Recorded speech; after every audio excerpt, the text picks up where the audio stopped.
అందరికీ నమస్కారం అండి. అందరూ ఆరోగ్యంగా ఉండాలి. కానీ ప్రజెంట్ ఉన్న జనరేషన్లో ఫిజికల్ హెల్త్, మెంటల్ హెల్త్ 2 కూడా దెబ్బతింటున్నాయి.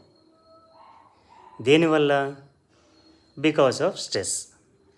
స్ట్రెస్ ఎక్కువగా తీసుకోవడం వల్ల ఫిజికల్ హెల్త్, మెంటల్ హెల్త్ 2 కూడా పాడవుతున్నాయండి.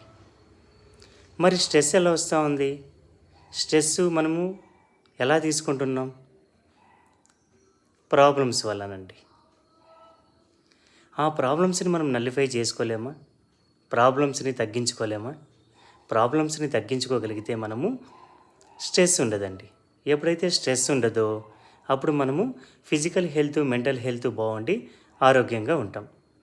మరి ఈ ప్రాబ్లమ్స్ని తగ్గించుకోవడం ఎలాగా? తగ్గించుకునే ఏదైనా మార్గం ఉందా? ఉందండి. నెక్స్ట్ వీడియోలో చూద్దాం. Thank you.